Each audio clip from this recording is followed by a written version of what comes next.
So Chris is going to come on and talk to us about taxes. So Chris is a Canadian and U.S. tax advisor, right? So Canadian lawyer from Quebec, personal finance, la la la la la. So Chris is going to come on and talk to us about taxes. Chris, welcome to the stream. Welcome, Chris. Thanks for having me. Glad to be here. Yeah. Hey, Chris, good to have you. It's just I've been on a couple streams and I hear people saying a bunch of random stuff about, hey, I don't need to file because nothing exists on this yet, or I'm not making enough, or it's not a taxable event when it actually is. So I was like, oh my God, people are really lost with this crypto. So I'm just glad to sort of clarify certain things. Mm-hmm. You've already filed your taxes, either if you're Canadian or American, and you might have noticed, or probably not, that on your 1040 or T1 return, you had to indicate if you had, done anything related to crypto during the year. Mm-hmm. Now, this is the beginning of a much more in-depth, prying in of the IRS or the Canada Revenue Agency. They're going to want to know more and more about crypto as we go along. Yeah. Biden has mentioned that he wants to collect $700 billion in tax revenue during his mandate and more. So he's going to need to get that cash somewhere, right? Yeah. Obviously, he says he's going to go after the big corporations, tax evasion, aggressive tax avoidance. Mm-hmm. But, he's going to go after the small people as well if he wants to reach that $700 billion. So it's important that you treat it how it needs to be treated on your tax return. Mm-hmm. Obviously, this is not tax or legal advice, not financial advice. I don't know what your specific circumstances are, so I can't really give you a precise answer on your situation, mm-hmm. but I can give you general information. Mm-hmm. In 2021 for the US, they're gonna have to they're gonna request that if you handle any transaction over $10,000 in crypto, you're gonna have to declare what those transactions are. They've already mentioned that. Nothing so far in Canada. They do request that you share transactions, but there's nothing like a threshold or anything like that. Mm-hmm. Okay. Yeah. So Diamond Pauls is asking here, can I claim my losses when it comes to crypto? If you have questions, please say if you're in Canada or the US. I imagine most of the viewers are in the US, but yeah. If that could be specified. Yeah, please specify, guys. Please and thank you. In the US, are we able to, or how does it work writing down losses in the US? That's a good question. Yeah, sure. So in the US, the way you're going to do your losses is you have to make sure that you don't dispose of something, like sell something and then purchase it right after. Mm-hmm. If you do that, they don't recognize the loss. So that's very key. So what you're going to want to do is maybe temporarily, if you're selling something at a loss, you're going to want to buy some other crypto just for 30 days. So you get past that threshold. Then you can just sell again and buy back that other crypto that you actually wanted. Maybe it's Doge. So that's really important because people think they'll get to use those losses, but they can't. And losses on crypto, I imagine, will be considered capital losses. And usually capital losses are only used against capital gains. Mm-hmm. So you can't really deduct it against your employment income or although in the US, I think you have a special provision that says you can up to $3,000, mm-hmm. but there's like a hard cap at that amount. You can't go beyond that. So if you have $3,000 of losses, no capital gains, mm-hmm. you're going to lose those losses. I don't think you can go back in the US, but you can carry them forward at least. Yeah. In Canada, you can go back 3 years. If you have gains in 3 last years, you can use it then, and indefinitely you can push it forward. Yeah. Same thing in US, push it forward. Okay. Question here from Tim. Tim says, in general, I think Tim is in the States as well. So please clarify, guys. So Tim says, in general, are crypto RRAs a good idea? I don't think you can have crypto directly in an IRA. Correct me if I'm wrong. I'm not a financial advisor, but I think nothing is clarified at the tax level. Crypto isn't defined, so you can't really have it in an IRA. There is ways to get around that. They're creating ETFs now, which hold crypto, such as Bitcoin or Ethereum for the moment. So you can purchase an ETF in your IRA, and that'll count. Yeah, I'm not sure how it works or if it's even valid information, but I keep hearing from people that some people are setting up essentially a self-run, that they themselves are the director of and I guess maybe it's a Roth IRA here in the States, and that they are in It's charge their own of. corporation. I'm sorry. Is it their own corporation and Possibly, they have their own? they were in charge of what the investments were, and it was being treated as a retirement account. And I that was one thing I was going to ask, and maybe that's a pipe dream that everybody's passing around, but I've heard that brought up a couple of times. Well, it's possible that there's nothing clear in the law, and in that case, you can do it, and unless it's challenged by the IRS, you can keep on doing it. If it isn't specified as being illegal, then you're good to go. If it goes to court and then they decide that you can't be doing that, that's another thing. But like I said, a sure way to do it is through an ETF. That I know for sure. Yeah. Question for myself, just a question that we've been getting very often from people that are watching and are not sure. How does crypto work in terms of scalping and things like that? So just day trading, right? Is it the same as stocks? Yes, it is, because what's going to happen is they're going to look at, let's say they challenge you because you're doing it all in an IRA, but there's so many transactions that they're saying it's day trading, basically. Yeah. They can challenge that and sort of go beyond the IRA status, and charge taxes on that income. Okay. So you got to be careful not to do too many transactions. Like, scalpers often do that. If it's an unregistered account and you're paying all your taxes on that, doesn't seem to be an issue. If it starts to become a business, then you might have some issues. Okay. If they decide that through various factors that they've considered that it's a business, you can't really benefit from your personal income tax bracket. They're going to tax you higher. Yeah. Okay, I think this question, not sure if this super chat here has anything to do with taxes. Let me see here. There's a question here from Michael, though. Michael says, if I am a U.S. citizen abroad, will taxes on my crypto gains count under the foreign earned income exclusion? I trade through Kraken and have done KYC. Okay, so he's abroad. And I guess Michael, you can maybe answer in the chat, but you're probably still paying taxes in the U.S. You're not paying taxes abroad at all. And I'm gonna assume that that's the case. What happens is you're taxed on your worldwide income.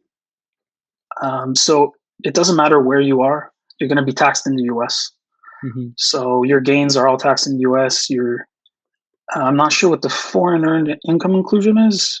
If that's by tax treaty, you pay in both. So you're basically paying tax in the U.S. because you're a U.S. citizen, but you're spending more than 183 days in another country. Yep. So I think, Johnny, we're gonna get to your super chat just because we'll get to your super chat, but Chris, do you have any knowledge when it comes to like mining crypto and taxes? Yeah, mining. The only thing with mining I'd say is if you're doing it as a hobby, it doesn't really matter. When it becomes problematic is if the tax authorities starts thinking that it's a business, then they're going to want to have certain restrictions for you, and you need to be careful. But if you're only doing it as a hobby, there shouldn't be a problem. If it's an enterprise where you have multiple servers and you're running those 24/7, that could be an issue. Yeah. Okay. Question here from Danielle. Danielle says, I am an international student in the US. Not sure where they're from though, but do I have to do my taxes as well as if I invest under the 10K? I'm not sure what the 10K reference is, but if you're in the US and you earn income, and normally you're supposed to have a tax return in the US. What happens is wherever country you're from, you'll have to do your taxes there as well, and you'll be able to credit your US taxes paid in your country of origin. Okay. So it's a lot more compliance. You're going to have to file tax returns in multiple places, pay professionals to do that. Yeah. But that's how it works basically, is you pay in both places and then you get a credit in one of the places. Yeah. And Daniel might be asking, just to clarify, and stop me if I'm wrong, but the point of action there would be when you take gains. So if you've invested $10,000, there's really no point of action unless let's say tomorrow I sell and for 15 and I've made $5,000 of profit. Now that's a taxable event. Yeah, right. And so that may be what they were asking. If you've invested, if they're just holding. Yeah, if you're holding, there's no taxable event. Nothing happens. The only thing that you got to be careful of is forks. If there's a hard fork like with Ethereum or Bitcoin, that's a taxable event. Mm-hmm. And if you stake and you earn like sort of, you have airdrops, that's considered income as well. So people, I know most people probably know this and don't want to hear it, but that's not going to be a good defense if the IRS comes in. Oh, I didn't know, or nobody told me. Right. Doesn't matter. They're going to collect. They don't care about that answer. No. So I'd rather tell people how it is, and they can decide what to do for themselves. Mm-hmm. Let me see here. La la la la la la la la la la. So Fee's place. I don't know. Yeah, I saw it. Yeah, that might be a good question, Blaze. If we want to clarify that a little bit. Oh, that's a question for me. No, if you want to put it up so everybody can see it, and then. Yes, here. There you go. Sadly, yes. So you'd think that from switching to one crypto to another, nothing happens, but in reality, what you're actually doing is you're disposing. It's called a disposition. You're disposing of that first crypto, and then you're reinvesting the gains, or the gain in the amount of money into another crypto. So it is a taxable event. Mm-hmm. Obviously, guidance could come out, law could come out, court decisions could come out, but the IRS's stance at the moment, and in Canada for that matter, is it's a taxable event. Wow. If you're just transferring it from one wallet to another, that's fine. You have the same crypto, you just moved it to one bank account to another. That's a good comparison. But if you're selling a stock and you're buying another stock, that's a taxable event.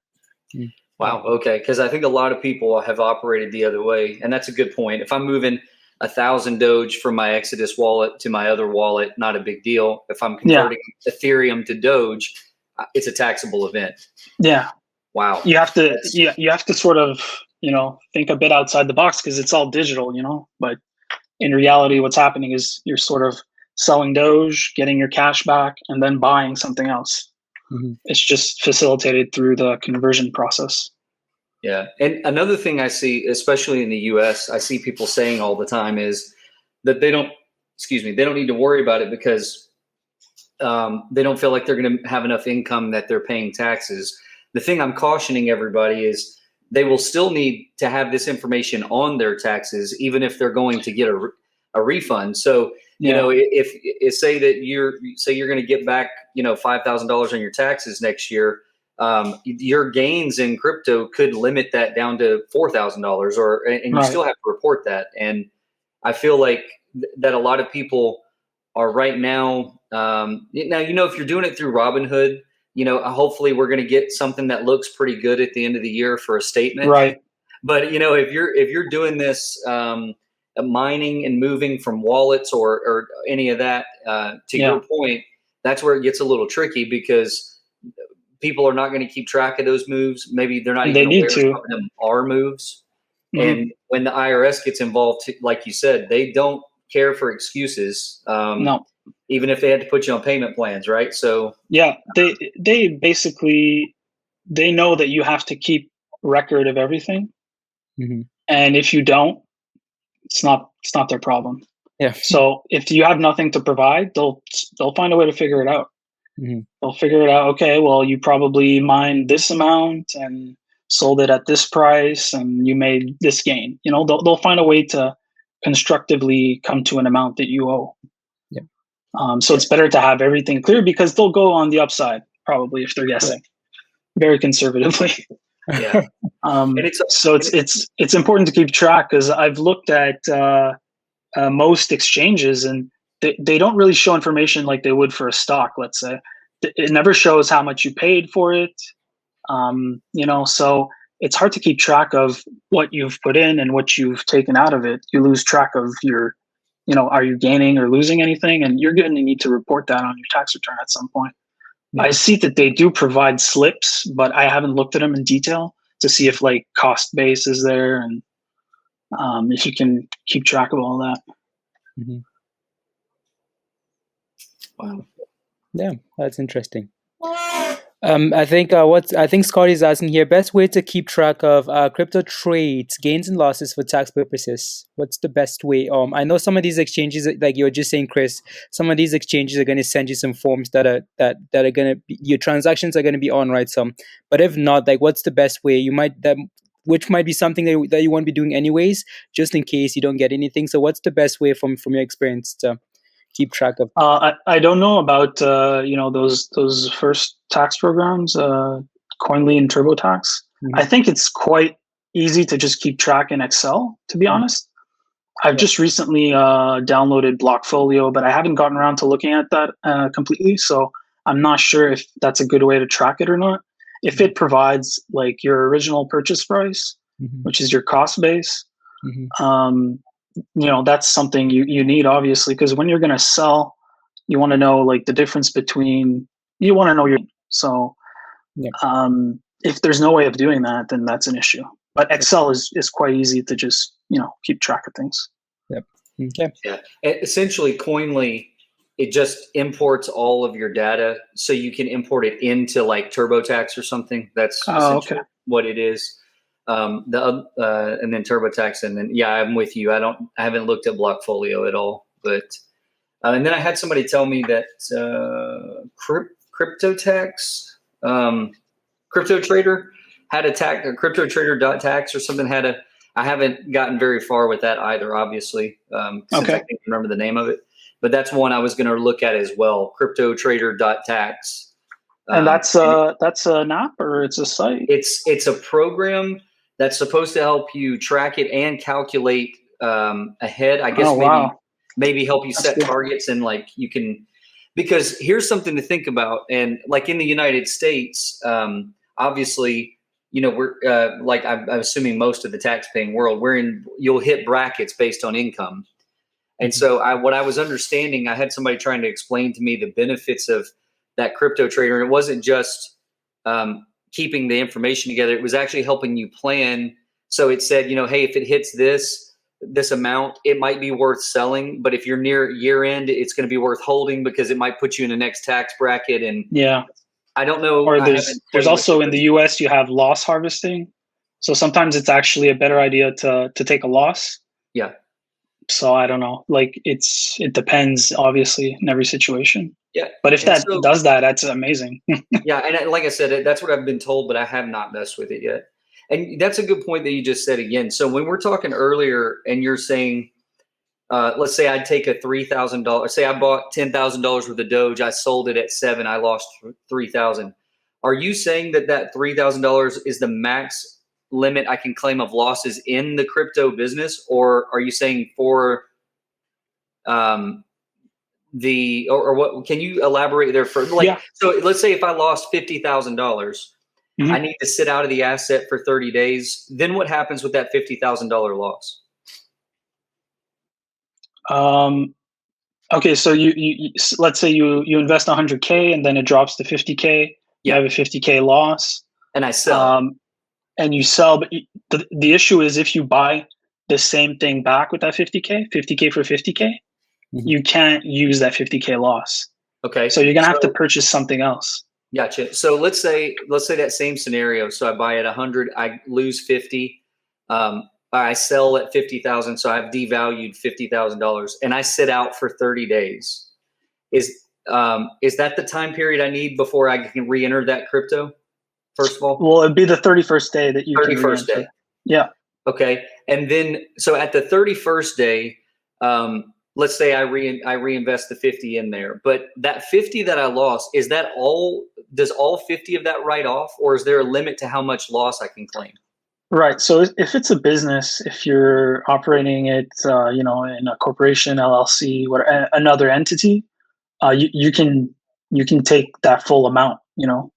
But if it's for personal income, you're an individual, you're earning employment income, you can only use that amount against for up to $3,000. So you need capital gains to use the rest of it. So you bought a condo, you sold it for profit, you got a capital gain, then you're going to be able to use those losses. In a business, it's the same thing, but usually you'll have much more capital gains. So it's easier to offset it. Yep. Although I think for residences, so it'd have to be like a second property or income generating property like rent, or it's very limited, to have capital gains. It need to be stocks or other crypto, maybe, 100x, then you can use those losses against that gain. So I just my brain's going faster than is healthy for me. So like if I'm in a situation where I'm looking at it like somebody that has already sustained losses, are you seeing a lot of people trying to go back and build LLCs this year to prep for next year? And is there, if you're seeing that yet, I wonder, I mean, building an LLC is not necessarily that involved in the States. I've done that before, but I'm just trying to think of the tax implications. I mean, if it's a single person in the business, I mean, I wonder, are they going to make you, like, are we going to get into, employee tax withholdings and all that stuff for one person? That's where it gets tricky for me, right? Like the benefit of an LLC to shelter so I can write off any potential loss, which I don't plan on doing. But so the LLC thing just brings up a million questions for me, which we probably can't get into, but that's it's for sure. It gets pretty complicated, especially if you're a single member LLC. It's just gonna be disregarded, and you'll just end up being like an individual. So you're not going to be able to. You're going to be in the same situation basically, unless you have expenses for running this operation that you're going to be able to deduct. But in the end, I guess there's no income, right? So it's not going to really change anything. And you can just move those on year to year, so it's not lost. You can keep it. Yeah. Gotcha.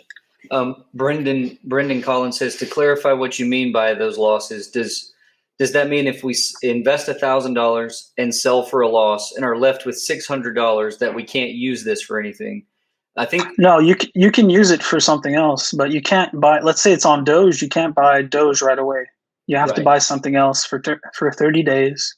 You put it into Bitcoin, and after 30 days, you decide, I want to go back into Doge. You can liquidate that Bitcoin and put it back into Doge, and you can use that $400 loss. Yep.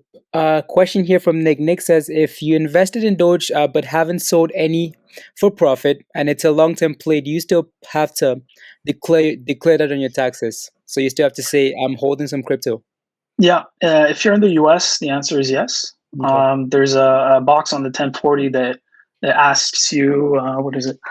At any time during 2020, I received, sold, sent, exchanged, or otherwise acquired any financial interest in any virtual currency. Okay. Wow. So, Yeah. Well. Already closing all the gaps, huh? Yeah. yeah, they're getting pretty proactive. Yeah. I saw an interesting question earlier. Someone mentioned transaction and transfer fees. Mm-hmm. I don't remember who it was, but that's a good question. So if you're calculating your cost base, you want to look at any fees that are being charged by the exchange, because you're going to be able to add that onto your cost base. And it might not be much, you think, but it can add up. And if it's large amounts, it'll add up quickly. So that's important to keep an eye on that. And I'm pretty sure these exchanges are not going to keep track of that. So every transaction, you should keep tabs on what you're paying, so you can add it onto your cost basis and pay less capital gains tax. Mm-hmm. Yeah, and that's one thing you just mentioned that I'm personally a little afraid of is what are these statements? I've never gotten a crypto statement from Robinhood before. So, right. I'm actually I'm being proactive the other way. I do have a spreadsheet where I'm tracking my entries, exits, and hopefully I don't need any of it, but at the same time, I'd much rather have it than not have it, because I'm concerned. I mean, to be honest, I've gotten some stuff from E-Trade before come tax time that didn't make any sense. Like, I remember what happened in that asset, right? That stock. And then I'm looking at it and I'm like, this does not look right. Like, and so I'm very nervous about what we're going to see from like Robinhood specifically, because especially since really there's nothing you can write off with Robinhood. There's no fees. I guess you have your gold membership or whatever, but I don't know that counts in. Yeah, I'm not sure that counts. Yeah, that's in the fringe, right? So, man. Mm-hmm. Yep. Dave Ryan has a question. What if it's through an exchange where you don't actually own the coins, like Robinhood, I'm guessing? You would still need to check that box, because I read it kind of fast, but it says or otherwise acquired. So, I think that's sort of their catch-all little Mm-hmm. mention at the end. They want to know if you're involved in crypto, basically. Yep. Yep. Chris, random question for you. Well, not random, but off the tax topic. What are some of your favorite cryptos here? Some of mine? Yeah, some of your favorite crypto coins. Yeah, I'm very vanilla. So ETH and Bitcoin. Mm-hmm. I haven't played the Doge because I'm kind of scared. Okay. But yeah, I play it safe with the coins that have more a better reputation and long-term branding to them. Okay. If USA, when I buy and sell, for instance, Doge, my cost average keeps changing due to new transactions. I assume my cost basis will keep changing when figuring out capital gains or capital losses, correct? Correct. Yep. So if you buy low and then buy a little higher, it's going to average out to somewhere between the two, and that'll be your cost basis. Yep. Yeah. And that gets tricky if, say, you don't sell the entirety of your holding. Yeah. Say you sell half. So that's where I'm being extra safe, and I'm putting in a spreadsheet my entry and a number of coins and when those exit, in order, so that I can kind of correlate that information, because there have been times where I've bought 3 or 4 times, and then when I sell, I don't even sell all of it. So averages get wonky. That's a little scary too. The most ridiculous way I've heard for someone to try and avoid tax. A lot of people don't like to have boats personally, because they depreciate a lot. So they like to have them in a corporation or some sort of an entity, so they can use that depreciation and sort of try and say that it's a business. But usually, we're telling them that it's probably going to get caught and they shouldn't do that, but they go ahead and do it anyway.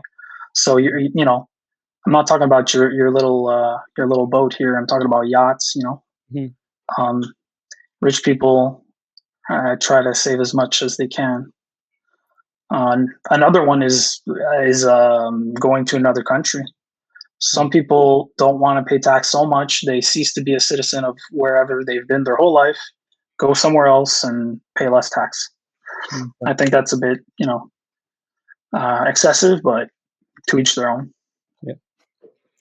Yep. Do I represent individuals? Yes, I represent some high net worth clients, but most of what I do is for corporate clients.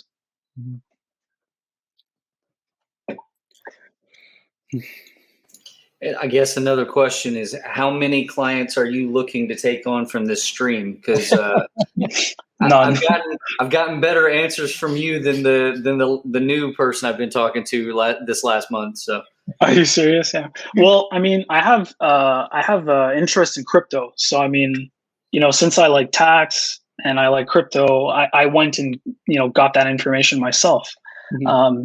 Tax advisors, if they're just looking at their basic stuff they do every day, they have no idea what's going on in crypto at the moment. They might give you answers that are not, applied to the situation. I'm not kidding. I wish I had saved it now. I think I may have told Blaze this, but 2 weeks ago, I got a message from I like tax. I'm a tax nerd. Sorry. Yeah. I got a message from a tax attorney that said that they were looking at creative ways of lightening the tax load for crypto earners, up to and including what is it called when you give up your citizenship? Relinquish citizenship, or whatever they call it. And I was like, what? Like I'm sure not many people are doing that, but that was actually in that. From them saying that was a possibility if it was an extreme situation. Yeah, like I've had some clients that have done that, and the reason is once you're a U.S. citizen, it's kind of hard not to stop filing taxes in the U.S. So if they've been in another country for many years, they don't plan to go back in the U.S. They're living abroad. They're gonna consider relinquishing their U.S. citizenship, just mostly not even from a tax perspective, but mostly for compliance perspective, that they have to pay, accountants in the US, pay accountants in that other country, and then sort of figure it out in the middle what they have to pay and where, and it's complicated with the IRS, especially if you're not in the US. So getting how much you paid in tax and then applying that where you are now for many years, in the end, it's not worth it to them to keep their citizenship. Right. And was that what you were saying earlier when you said if you spend 183 days in the United States a year, you have to file here?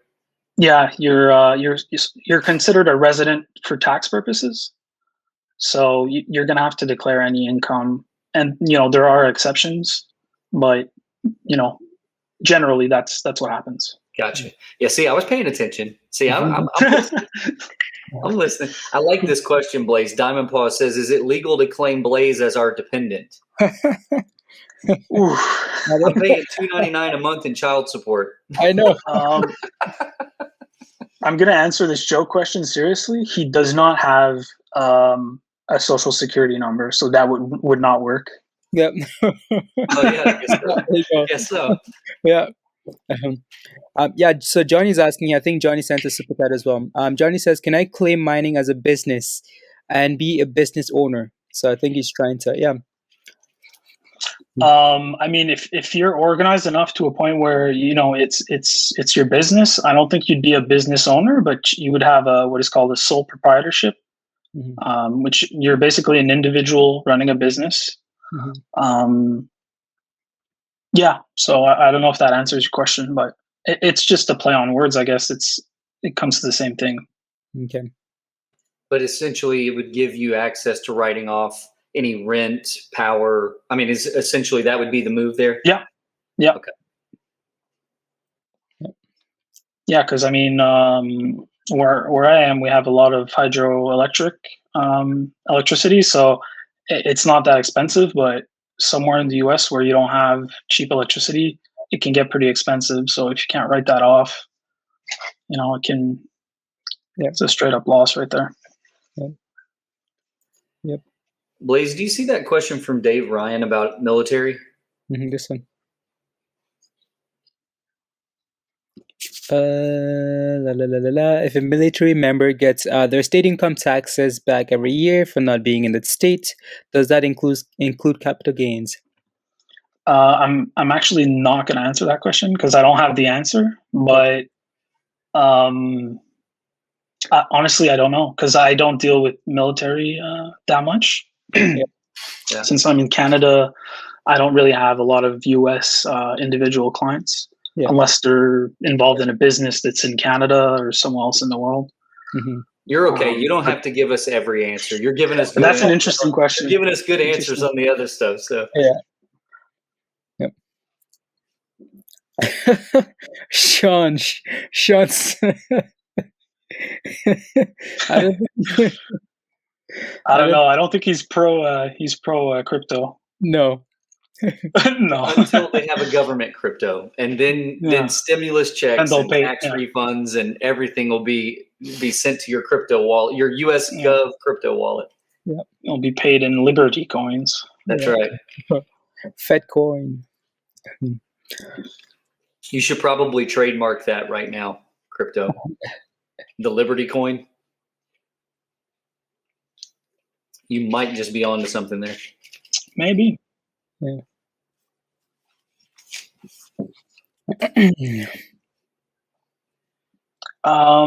Someone asked something about stimulus checks. I don't know about stimulus checks. It's not part of my expertise. I'm sorry. Yeah, I think this is the same question as the previous one, though, right? From Johnny here. I think, I'm not sure if you're going to have the answer to this one as well. So it's, can I claim tax-free for the month I receive tax-free for military deployment? Let's say I leave for deployment of 6 months and leave mining rig running. Is that tax-free? Yeah, I don't think you're going to like my answer. If you're generating any sort of income from that rig running for 6 months, you're going to have to pay it. Mm-hmm. You're going to have to pay tax on that because the reason you're tax-free is you're being deployed somewhere, so you're not on U.S. soil, so you don't have to pay taxes in the U.S. But if that income is being generated in the U.S. in a certain state, they're going to charge tax on that.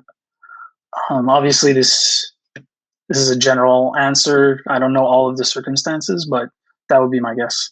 Yeah.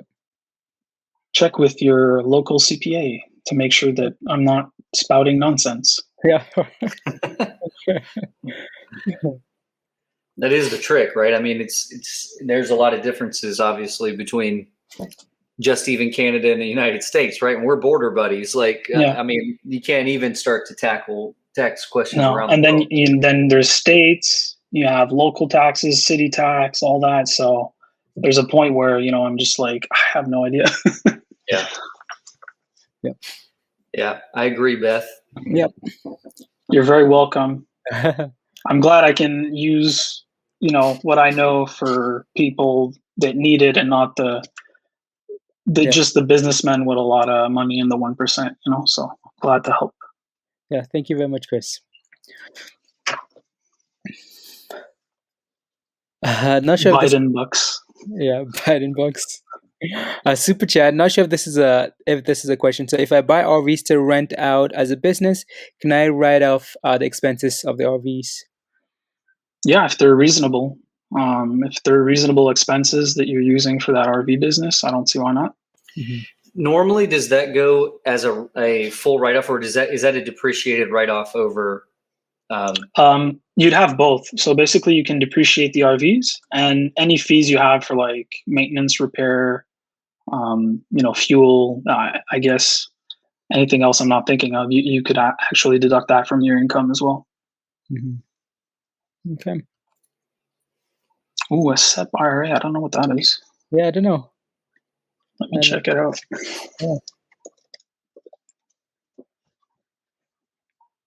Yeah.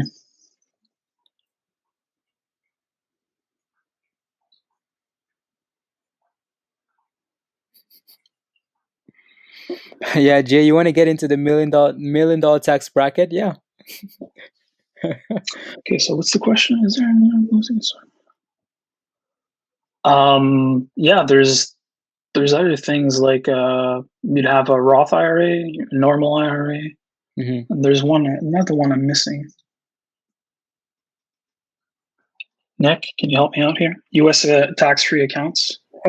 Yeah, I'm not sure. I was just I was making sure I knew what an SEP was. So a simplified employee pension IRA is a retirement plan that allows for higher tax deductible contributions, tax deferred growth, hassle-free account maintenance, and a flexible contribution schedule, making it a good choice for small business owners and self-employed individuals. So it looks like, The 401k. That's what I was looking for. 401k, right? Now, I don't have any recommendations there. But it looks like this SCP stuff is probably offered through guys like TD Ameritrade and whoever.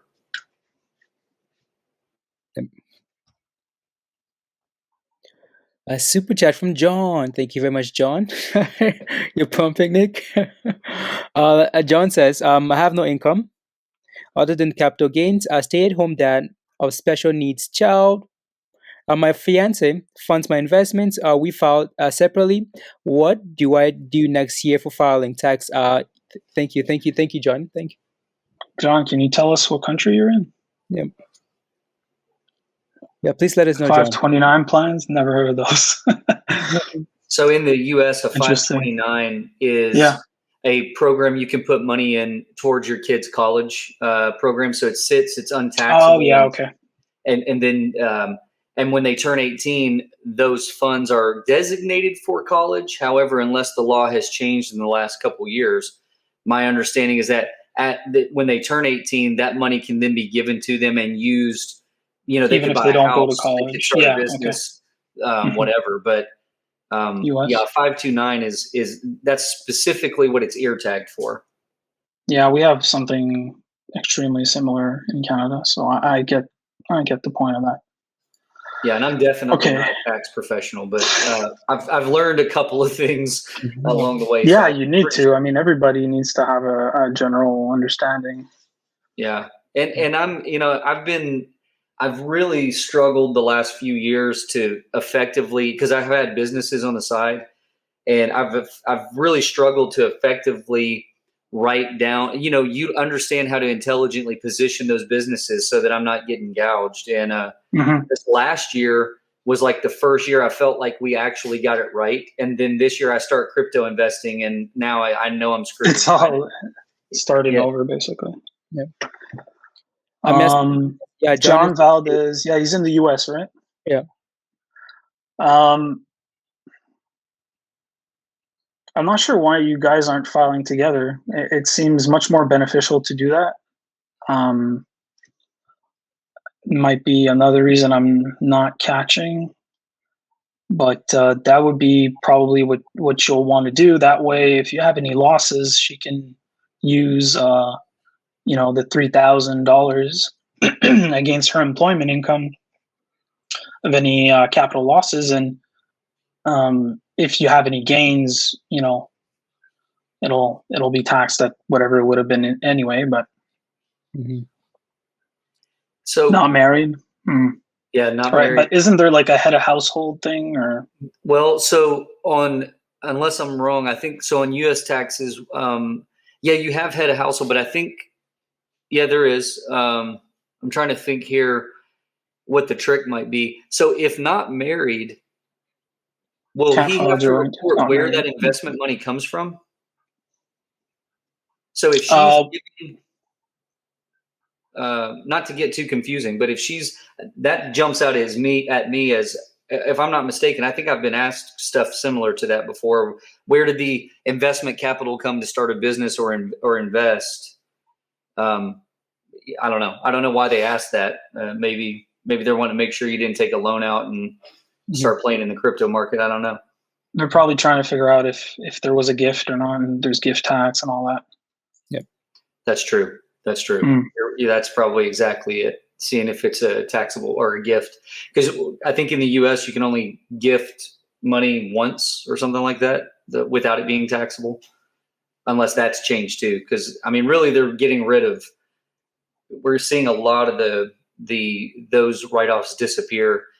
Which, not to be political, but for me, I really think it's kind of a shame when if you work and save money and you've paid your taxes and then go to give that to your children and they have to pay taxes on that. I have a hard time with that, but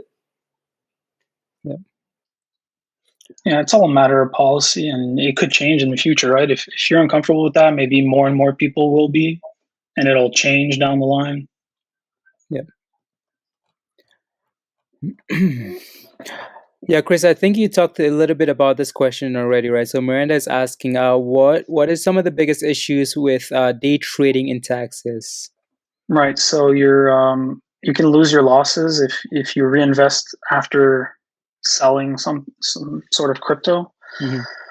and you reinvest in the same crypto. You won't be able to use those losses. And another thing would be if the amount of transactions accumulates, you're generating more and more capital gains, and the IRS could say that that's a business that you're running, and Yeah.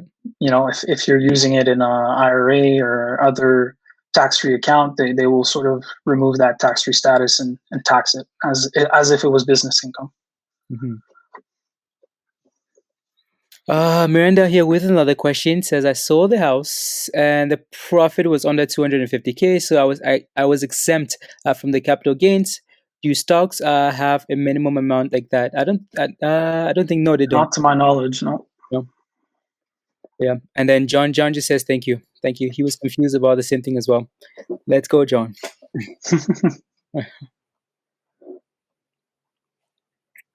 So scalping, yeah, you really want to keep very accurate records.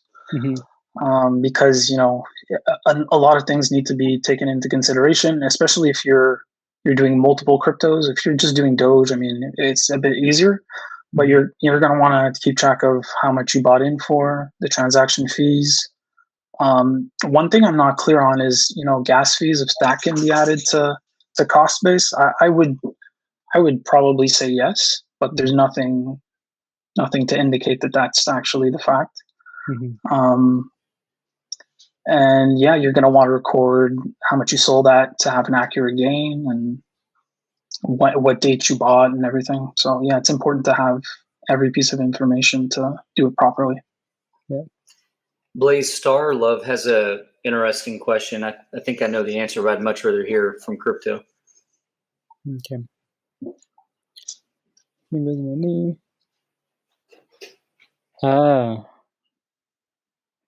That's that's an interesting question. Yeah. I don't think I can answer that because probably she's in the US. If she was in Canada, I probably could answer. But this is a little too technical for me. Yeah. So what I've learned on this so far, I've asked this question for here in the States specifically. Yeah, sure. So again, everybody check this out because I don't know that like I said, I'm still shopping for someone's going to make me feel really confident. But essentially what's happening here is say you got somebody that's not tech savvy, or they just don't want to mess with it. And so they ask you, since you're watching Doge or cryptos all the time, if you would manage some money for them. Mm-hmm. My understanding is that you're probably going to have to cite that they gave you that money to invest, and then you're going to be completely responsible for the tax burden for those gains. So then what's trickier is, to my understanding, is that's just part of the puzzle, because then if you disperse those gains back to them, so say you make $1,000 and you pay your tax burden on that $1,000. Let's just keep it simple and say there's $900 left, and you split it and you give $450 and $450. Well, the tax person was telling me that the $450 you're about to hand back to that person is going to cause you all kinds of tax headache, because in essence, that that's tricky business right there. So I understand what you're saying, but the answer, I think, is complicated enough that you probably want to see somebody about that. And what you might find is that on the back end, what it's going to cost you to pay those taxes, a 50-50 split may not be fair. It may not recoup what I guess in theory it would, but I think that's what because you're sort of paying the person for the fact that they're paying taxes for you. Yeah. Right. Yeah. And here's the other trick, right? Think about it this way. So let's say it's a small amount, but let's say me personally, let's say I enter into the next tax bracket. So you're expecting me to hand you $100 of profit. I'm in the next tax bracket, so I'm getting taxed 32% instead of 23 or whatever the number is, and I don't have that 100 to give you. I never had it, so now I'm about to give you my earnings because I've over the year I've gone into the next tax bracket. It gets really complicated. Yeah, it's probably, depending on the amounts, it's probably not worth the headache. Yep. Is that when I've heard people talking about giving up U.S. citizenship? Is that where I've heard that they're saying there's like if I left the country, I would still pay an exit fee on my gains. So I may not pay full tax burden, but I would still pay an exit fee. Yeah. I'm not 100% sure of what I'm going to say because I know about relinquishing your U.S. citizenship, but I don't know the actual impact. But the way I understand it working is it's sort of an exit tax. So they sort of fictionally take all of your assets and act as if they had been sold the exact moment you leave the country, or you relinquish your citizenship rather, and then they'll ask you to pay tax on that amount. So it's kind of, you have to check how much you're going to be paying and if you're willing to fork that over.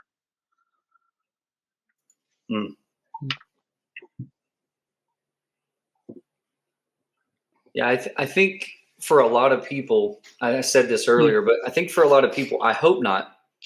I think there may be a lot of headache coming next tax season for people because I think a lot of people right now are living with the preconception that they're not going to make enough off of this, that it's going to impact them. But heaven forbid you have $5,000 worth of gains, you don't claim it, and you're one of those lucky people that gets audited. Yeah, exactly. And they find that, oh my gosh, you will. I wouldn't wish that on my worst enemy. So I just hope everybody, it's May, right? So we have plenty of time to be smart, to document what we're doing so that you go into tax season next year with as much information as you can have. Because even if it's a small amount of money, I'm trying to tell people this, and you think it's not going to bump you, or you're not going to end up making enough that you have to pay taxes. I would not be banking on that at all.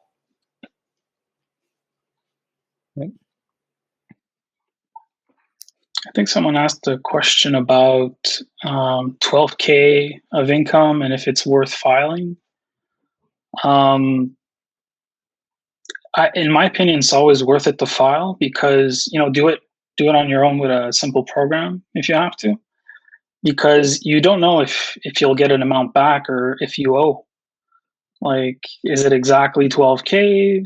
Maybe your source deductions weren't done properly, or it wasn't enough, or it was too much, and maybe you'll have an amount of cash back. So I would file anyway and just enter your W-2. That's all you have to do. It takes like 5 minutes, To be honest, I would be terrified to not file, no matter how small the amount of money, right? Just,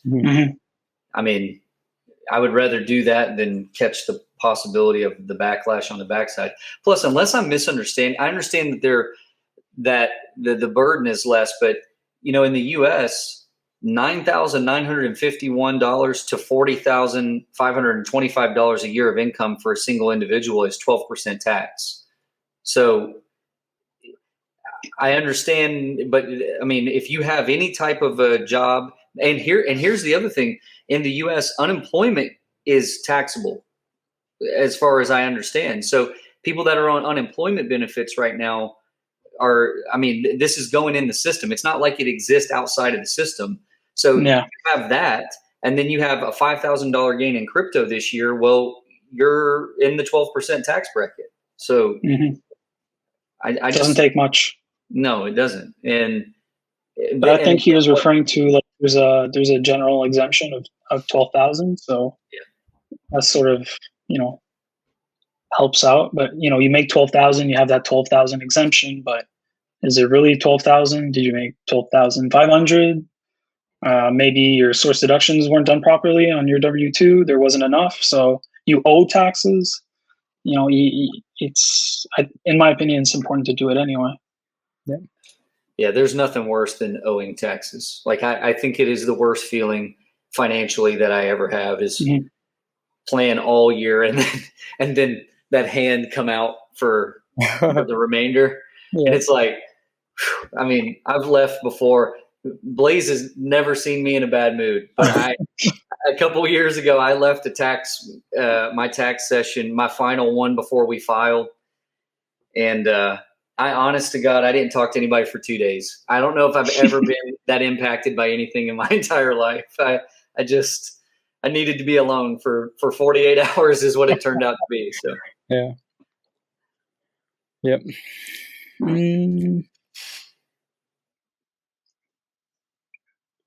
No, Miranda, you would not have to, since it's not a taxable event.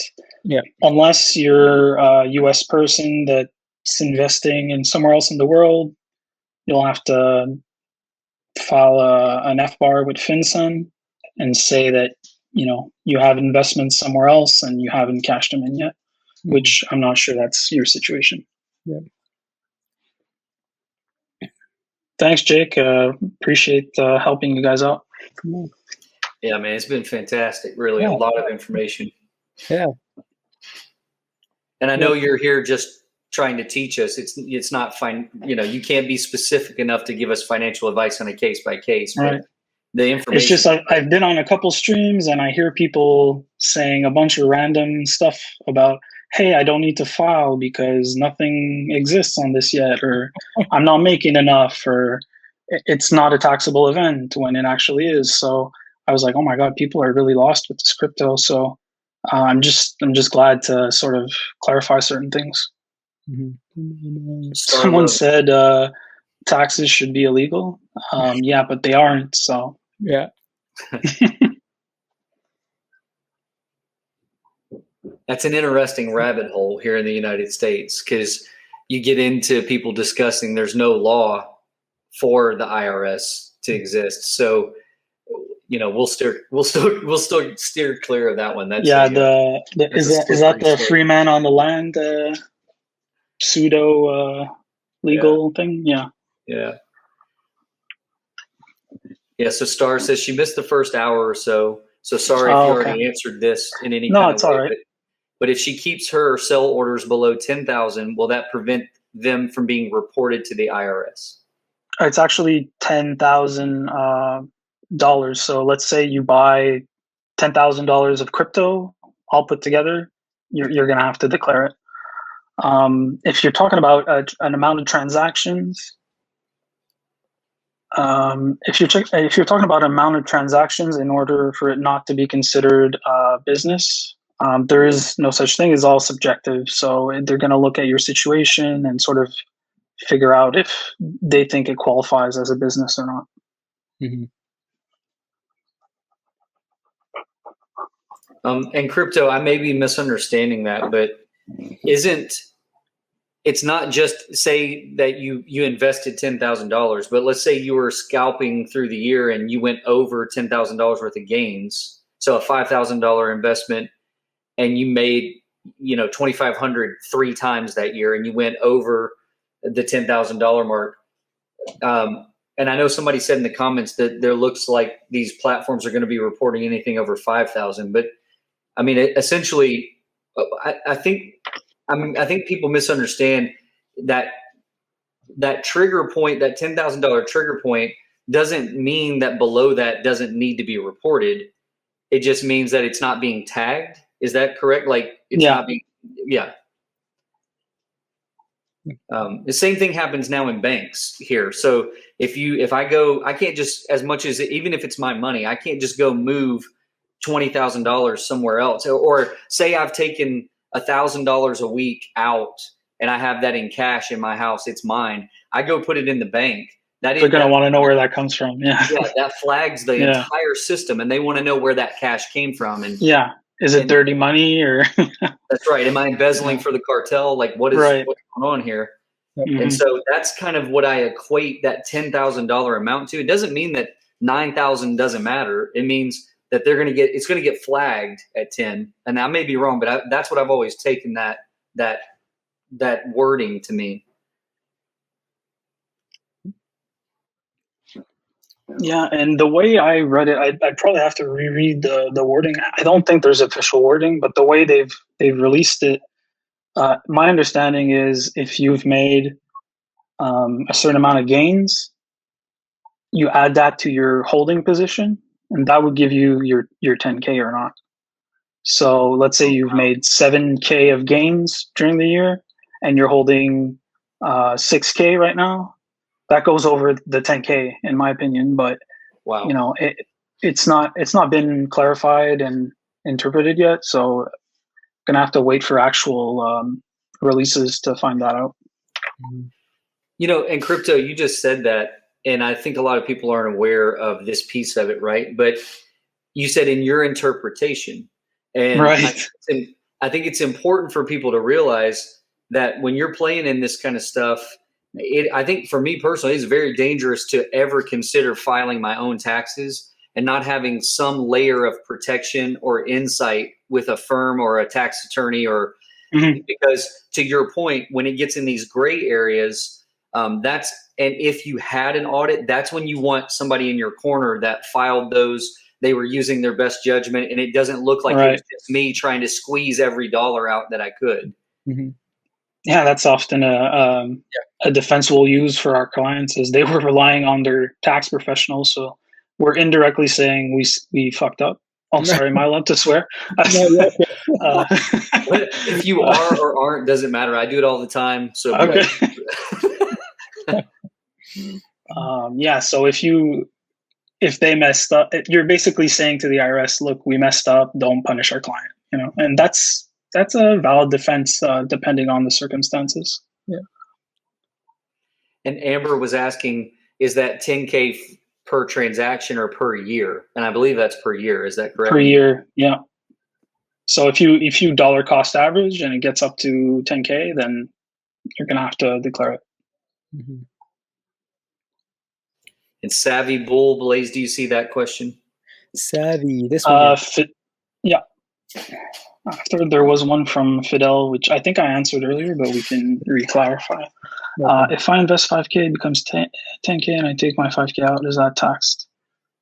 Yes, because that would be basically you're gonna take your 5K and divide it by 5, so your cost basis is going to be 2.5K. Mm-hmm. So you're making 2.5K in gains. So you're going to have to report that gain. Yeah.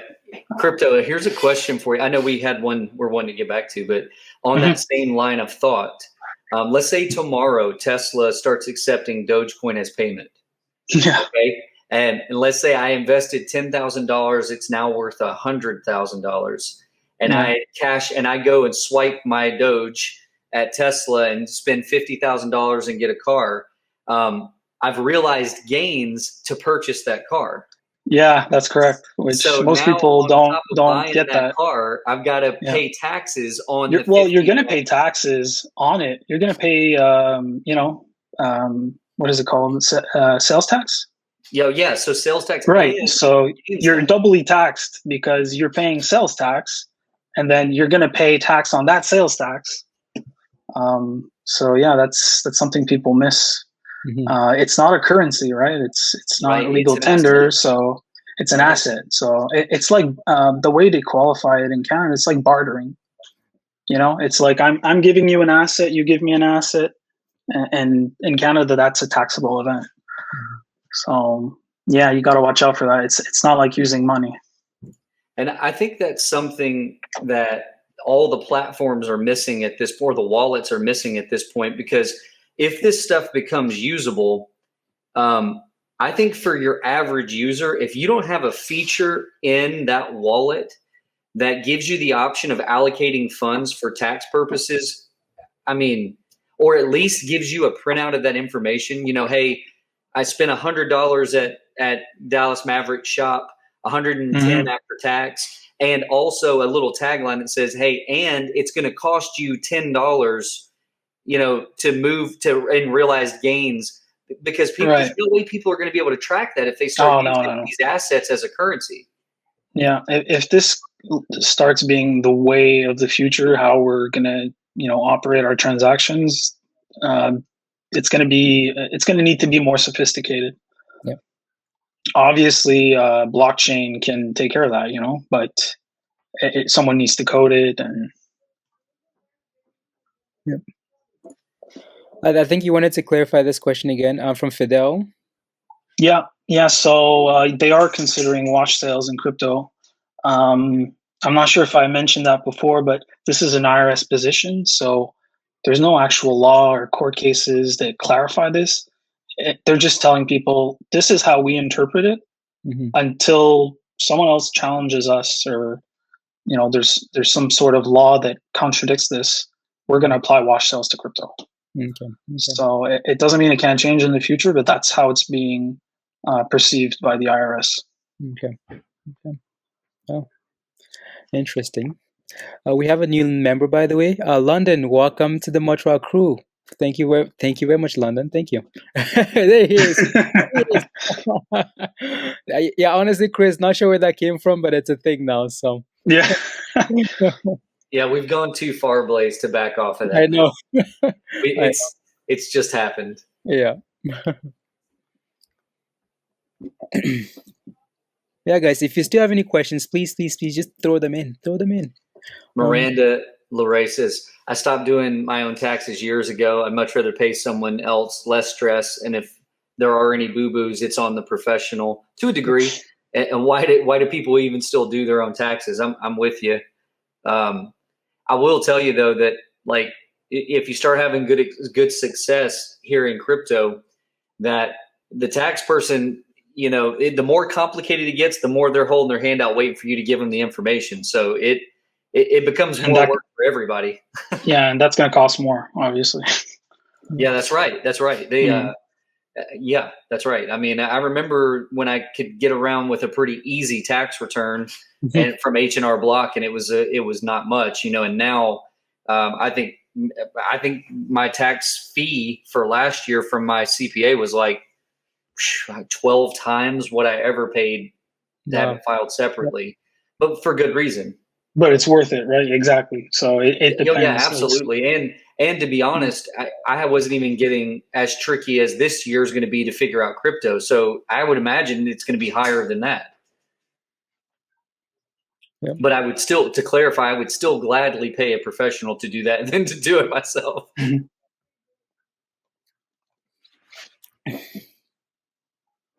Yeah. Savvy Bull, for the most part, that's correct. There are some certain situations that you need that are specifically crypto. Like I mentioned, forks earlier, airdrops of you're earning sort of interests or coins from staking other coins. So there's crypto specific situations that need to be considered, but most of what the IRS has is stock tax, right? They have years and years of that to use. And until a law says otherwise, that's what they're going to do, because they want to collect tax on that income or those gains. If I don't understand correctly, long-term gains on crypto, holding and selling years later versus selling within the same year will mean less tax burden. Can you please explain? Yeah. So if you hold something for this is only in the US, by the way. Okay. If you hold an asset for a year or less, you're going to be taxed more than if you hold it for a longer period of time. They're classified as short-term gains or long-term gains, and depending which category they fall in, they're going to be taxed at a certain rate or a certain rate. Did I note the rates down here? No, it's something like 21 and 28%. So if it's a short term, 28%. If it's a long term, 21%. Don't quote me on those percentages, but around there. Okay. Oh, I got a crazy question. Let's just get crazy, and let's test your sense of reason. Oh, So okay. let's say that I get in a situation and I need to write, or I'm gonna sell and lose $100,000. Mm-hmm. All right. I obviously can't go back into that same asset for 31 days. But here's the question. Can I do that at any point? So could I do that December 31st, or do I have to be out of that asset for 31 days in that calendar year? Yeah. So this is a common used strategy for investment funds. It's called, I referred to it earlier, it's tax loss harvesting. So what they do is they have certain securities that they invest into that basically they're betting that they will lose money on. And they keep those in case they want to offset the gains of the good stocks. And that's pretty much exactly what they do. At December 31st, they look at their positions, they say, hey, we should trigger this loss. And you need to be cognizant of that 31 days, though. So what they'll do after that is they'll buy another asset because you still have to have that 30-day go through, or else it's going to be unrecognized retroactively. Mm-hmm. Interesting. So what if I? Yeah. So what? So what had happened was. No. You guys don't have to mute everyone. I mean, there can be other questions. Well, I think we've covered pretty much everything now. No? Yeah, we were all really excited about this, right? Because every time we have tax questions, Al gets us. So we've been pushing it. And now you're finally here. So now we've all people don't want to talk about taxes anymore. I know. Now we all have stage fright. We're afraid to ask our questions. We're like, I don't want to look stupid and ask. But really, I'll encourage everybody. Like, other than crypto, no one else here is a tax professional, to my knowledge. Marcy's son is, but I don't think he's with us. And so I wouldn't be ashamed or afraid to ask any question in the U.S. or Canada. Yeah, I mean, don't worry about sounding stupid, because I do that all the time. And I mean, come on.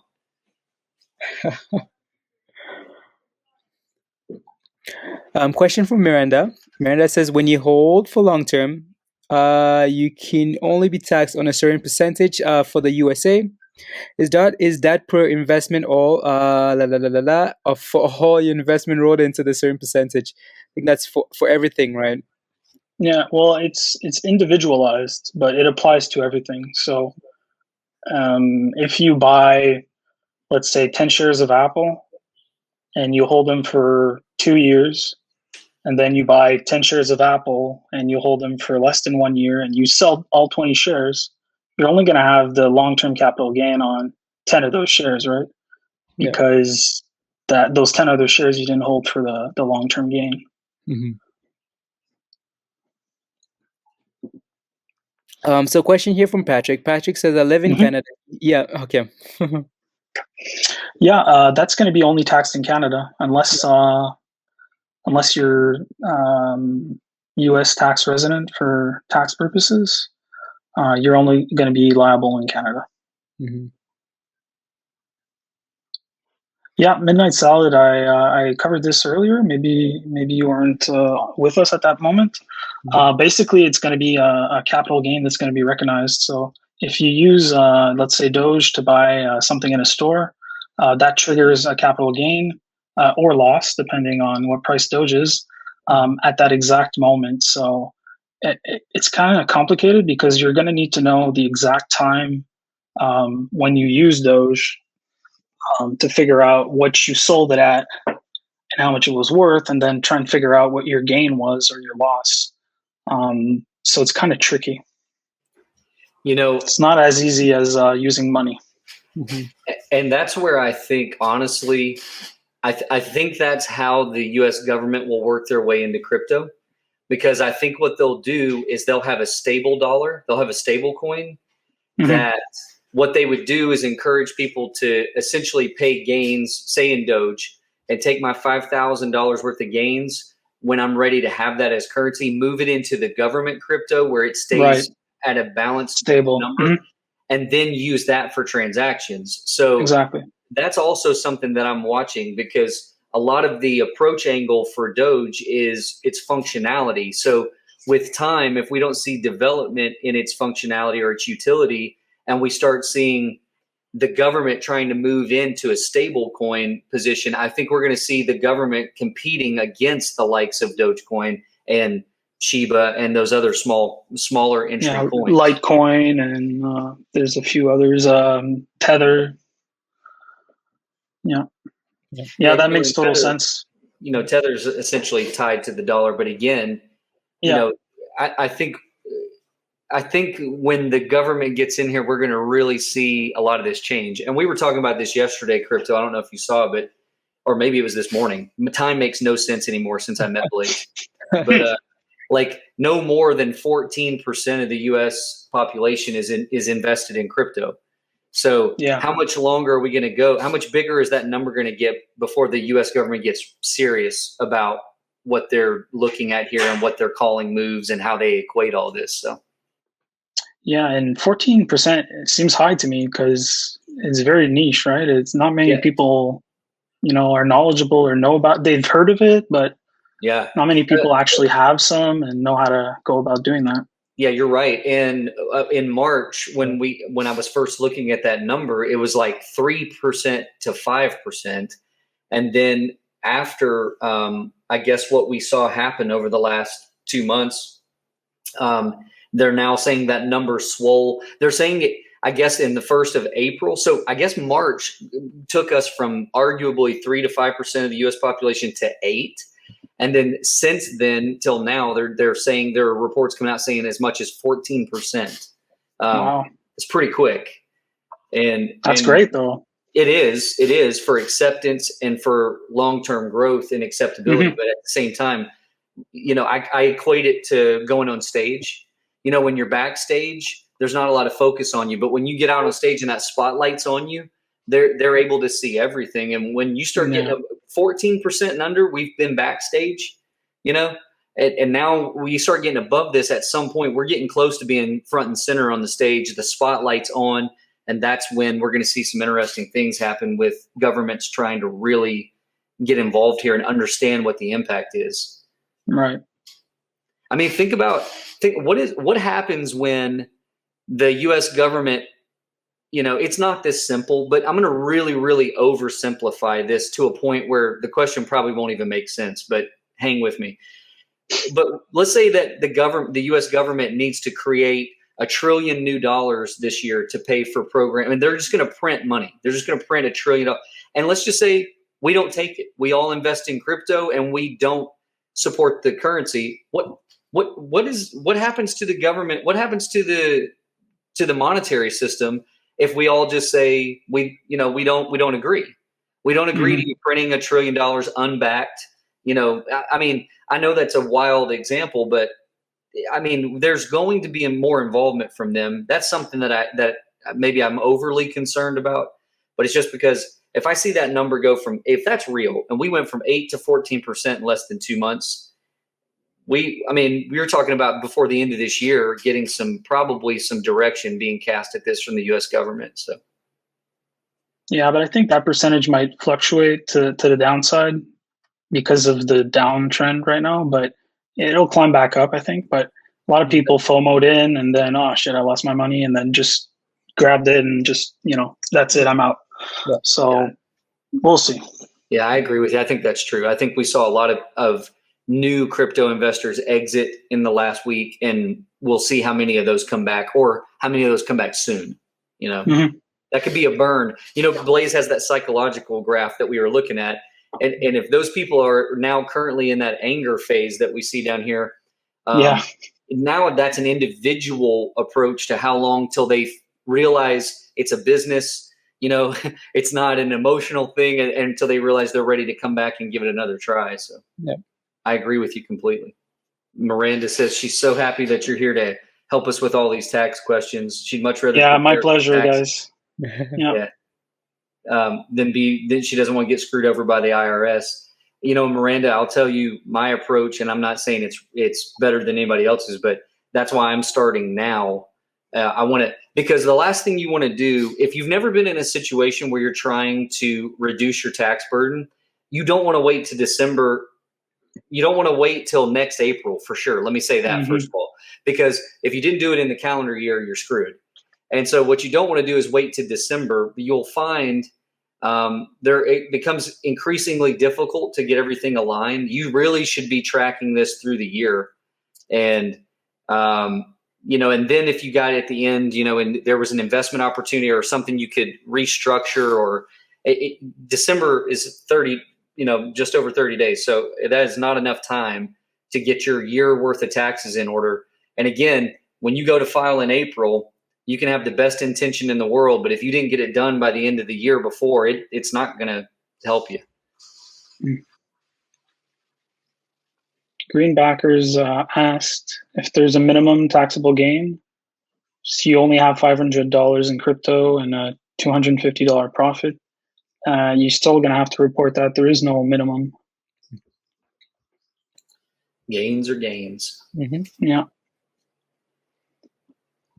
And taxes are. Is stimulus money taxed?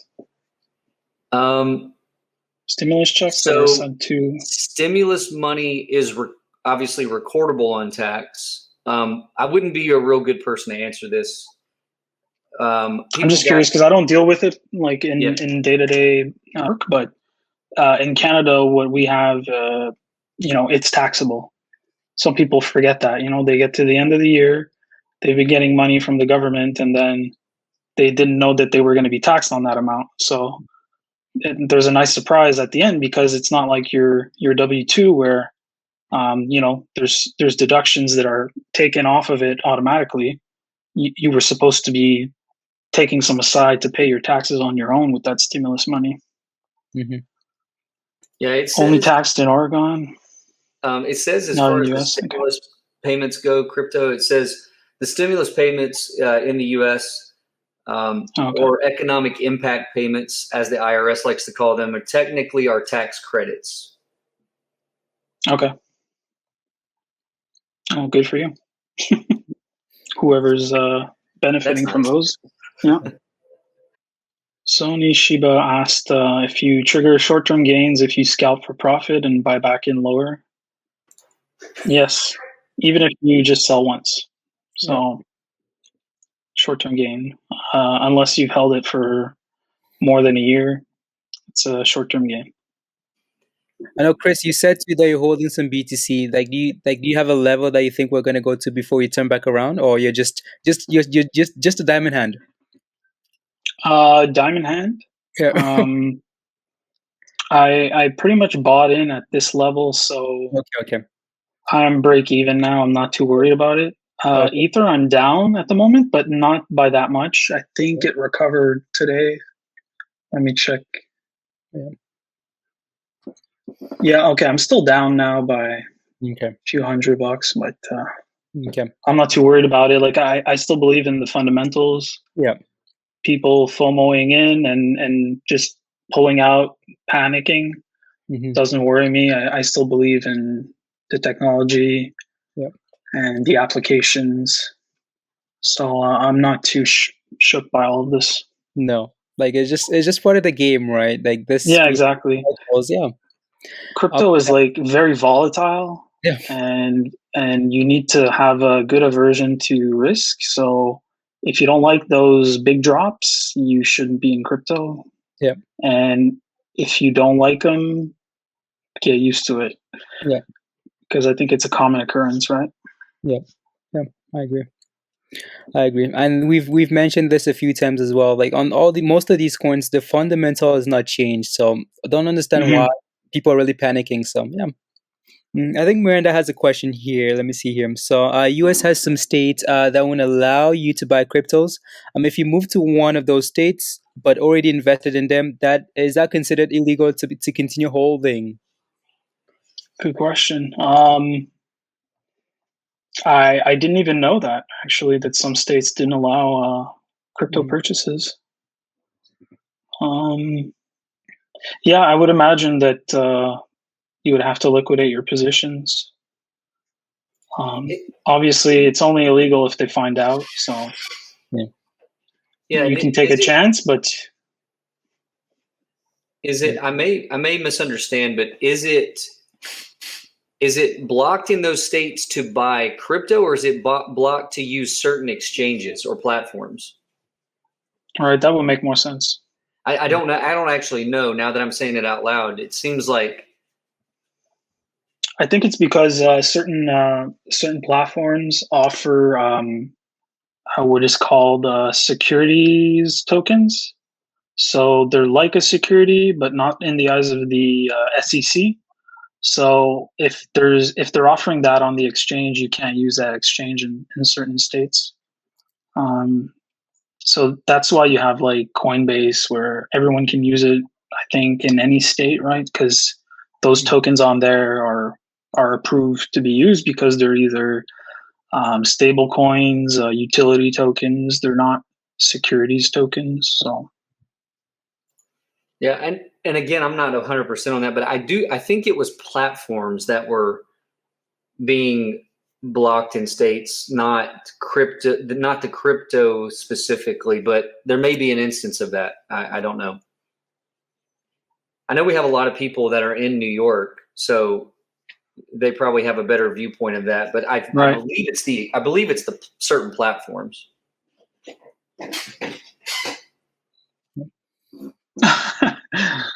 I think Al knows. Here we go. Here comes Al. And then he's going to tell us, go see a tax professional. New York exchanges have to be licensed, right? Yeah.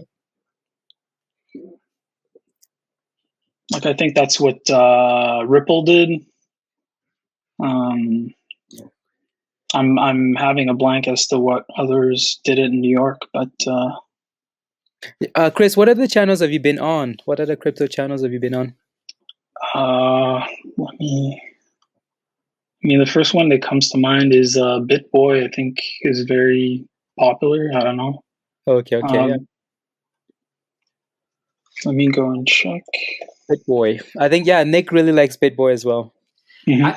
I do like BitBoy. And I just found out, somebody messaged me this week and said he's actually like an hour from me. I didn't know that. But I really enjoy BitBoy's content because he is a true holder. You know, he's going to hold on for dear life in most of the things that he's in. But he's been involved in crypto long enough. I think he has some, on top of just looking at technicals, I think he's got some connection. I think he's got some people that have some, there's a little extra happening. Yeah, he's alluded to some things like I have sources that are unknown. Yeah. To you, not to me. Like, yeah. And he likes to talk about a lot of things, but really I go to him to, look at primarily Bitcoin, obviously, because that's kind of his baby. At least that's what I take away when I watch him most of the time. And I saw somebody say, yeah, this current dip, Blaze, took him down $8 million. Wow. Okay. Yeah, I saw that. Yeah, that's insane. See, so I don't have to feel that bad at all. More money, more problems, right? That's right. Or bigger problems anyway. I mean, I'm sitting here counting my problems all day, but they don't add up to 8 million. I can tell you that. Yeah. I follow also Token Metrics. Okay. Token Metrics. That's awesome. Yeah, Token Metrics does a lot of work with BitBoy as well and others. They're pretty reliable for what I've seen. Yeah, they've been in the game long as well, so yeah, that's awesome. They know what they're talking about. Yeah. Mm-hmm. Oh, that's a question. So it says if someone gifts you crypto, do you have to pay taxes on that? Not very good with gift tax, honestly, because we don't have that in Canada. So yeah, it's hard for me to wrap my hand around that when it applies or not. So you can just give somebody anything in Canada and you're not taxed on it. I guess I'm trying to think so it would be a taxable event for the person moving the crypto for sure, right? And then if I don't know, that would be a tricky one, but my gut would say that if that person, I was looking at my phone. What's that? I said I was sleeping. I said I was just looking at my phone. He's researching like what? How do I Yeah, avoid Kansas? Yeah. Checking out what's so bad about Kansas. Yeah. Yeah. And so, Star, I mean, my guess would be that the person transferring the crypto would pay tax, and then you're going to fall into the gift tax area. So, like, I believe that there's a limit there, maybe 10K, and I think also you can only claim that once or something like that, unless they've changed that. So, if that person has ever gifted you money before to like down payment for a car or whatever, I don't know exactly how that works. Maybe at that point, then it would all be taxable for you as well. I don't know. That's a good, tricky question. Cooking Con 3, yes, you do. Because when you sell the crypto, that's a taxable event. If you have a gain on whatever you bought it at versus what you sold it at, you're going to have to declare that. Mm-hmm. Doesn't matter if you're reinvesting it in something else or not. There's no Section 1031 for crypto.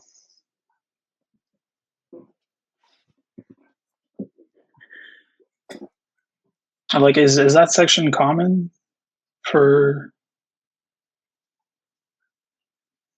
people in the US? Like, do they know about Section 1031 or? Because a lot of people seem to think that if they reinvest something into something else, that it's not taxable. Oh, is there anything that isn't taxed? Not really, no. Yeah, I don't. So yeah, 1031 is like the real estate stuff for. So yeah, it's for real estate. Yeah, and I think there's some misconception there about, again, to your point, the wording is kind of the way to answer that. If you sell, that is a taxable event. That's probably the easiest way to say it, right? Mm-hmm. Yeah. If you're selling, it's a taxable event. So then when you're talking about moving it to real estate, what you're talking about is that move, you're intending that move to reduce or defer your tax burden for that year. But it doesn't negate your gains tax that you'll still pay on that taxable event, which is the sell. Right. I was just trying to make a comparison. Like, there's no 1031 equivalent for crypto or stocks, or I thought that's why people thought that they could just sell and then reinvest and then sell and reinvest until they cash it in. That's when they pay tax, but that's not how it works. Right. Miranda says death tax, gift tax, federal tax, income tax, sales tax. Don't forget gas tax, land tax. They tax everything. Yeah, you can't even die, right? Some of us. I don't know. That's another thing too, is in the United States, especially what I see, because my group of friends is very diverse. Not only like, their views and beliefs, but their income levels. And so that's one that it kind of amazes me, is that, like, as I travel for work too, and in the line of work that I'm in, I'm dealing with people at every level. And in the US, there is just really no true realization of how much tax people pay. So everybody looks at federal and state tax and they think that that's it, but you're losing track of, literally, you're being taxed on the income, and then you're being taxed to spend it, and then you're being taxed if you invested and gained from the money that you earned and already paid tax on. Like, it is. And I've read some reports that if you're making, if you're getting a 6-figure income, that you can be over 50, as high as 62% cumulative tax in the United States by the time you add all that stuff up. It's crazy. Yeah, it'll depend on which state you're in, and I think that 62% is with the Biden proposal, right? There's I think the highest now is 57 or 59, but with what he's proposing will go up to 62, I think. So yeah, it's crazy, and people are like, "Oh, Canada, so many taxes." Yeah, but we pay pretty much the same thing you do, and we have free healthcare. Think about that. Yeah. There's some mismanagement of resources somewhere. Like, I don't know enough about the US to know where it's happening, but that's clear that there's an issue somewhere. Well, I don't know how it is in Canada, but here in the United States, and again, this is not a political stance. This is just an assessment of where we always are. We have gross oversight of how tax money is spent.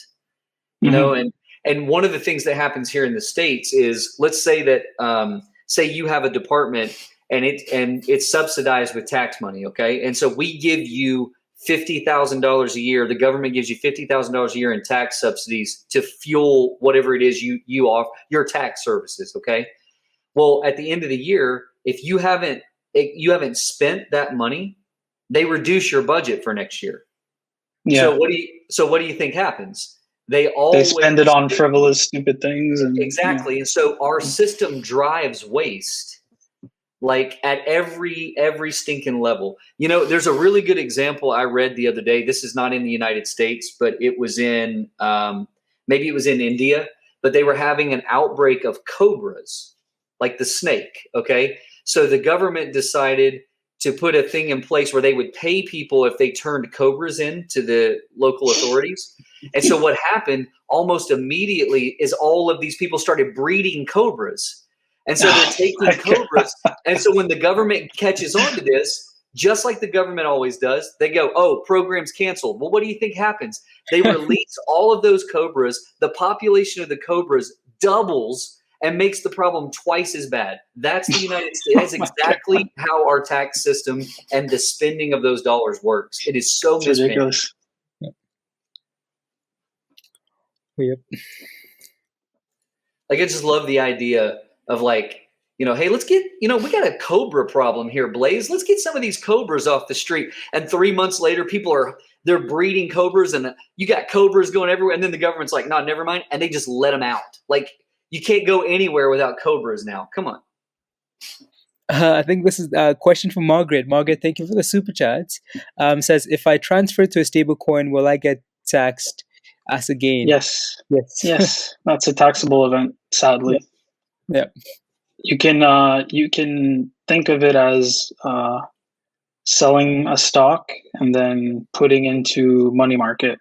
Yeah, bank account, essentially. Yeah, bank account with no interest, I guess. Yeah. So we do have another tax question. It's a super chat. Excuse me, Blaze, hiccups again, for the love. Every time you're on here. Is there 3 maximum I can deduct for taxes? Is there a maximum? Okay. There's no maximum if you're using against capital gains, to offset capital gains. If you want to use it to offset any sort of other income, it's capped at $3,000 for individuals. So that the point there, like, people get lost, you know, crypto, they get lost in the definition there. So, like, you know, what he's saying is, like, right. If you have a 9-to-5 job, you can only take $3,000 of loss in crypto to apply to that income. Is that correct? That's right. Yeah. All right. And yeah, sorry. I sometimes I lose how to explain things in layman's terms. Yeah. No, you're good. It's just on that's exactly right. On the layperson side, it's confusing. So then when you're selling and making gains, those are short-term gains. You're getting taxed on those. What crypto is saying, I believe, is that there's not necessarily a limit on that. However, there are requirements. You have to stay out of the asset for 31 days. Yeah. You definitely have to track that and be able to show it. And then crypto's point earlier, which is something I'm going to follow up on, is there a benefit to setting my investment, my crypto trading up as a business, as an LLC, or not? And that's something I'm going to follow up with from the comments earlier, because if that gives me a little more, and you know, I've been fortunate so far. It's not like I've really been writing off losses, but right now, if something were to go totally bonkers, I mean, I'm upside down. I'm not upside down, but I'm down quite a bit if I were to sell right now for some reason. So just knowing that is good ammunition. So that's I'm going to follow up with that. I really do appreciate you doing it tonight, man, because it was a lot of good information. There's a Yeah. lot of Yeah, really I'm good glad to help. Yeah. And my initial gut feeling is that the LLC will probably not be worth it. But I mean, I'm curious to know, like, what the advice ends up being, and for what reasons. Yeah, I'll let you know what my horrible tax person says before I find it. And it Don't wasn't forget even that. to factor in.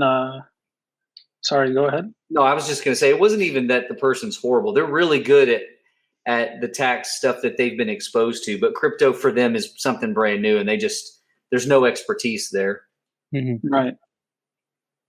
I was going to say, don't forget to factor in like practical things like, you're going to have to pay to create that LLC, upkeep every year. There's fees for that. There's fees that are higher probably from your tax professional. Mm-hmm. Things like that should be factored in. People sometimes, I just create an LLC and boom, I save tax. No, it's not that easy. Are you actually spending more money than tax savings? It's something you should be looking at. Yeah.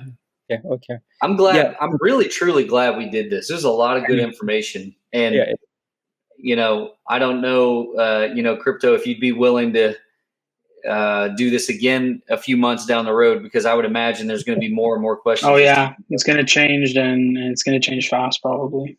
Yeah. No, yeah, Chris, thank you very much for joining us tonight and sharing really good knowledge. Thank you. Whenever you want to come on and just hang out or talk taxes, and we know that you like taxes or anything else, yeah, always welcome. Always welcome. Thank you. I think I'll add that to my Twitter, tax nerd or something. Yeah. Okay. There you go. There you go. Thank you very much.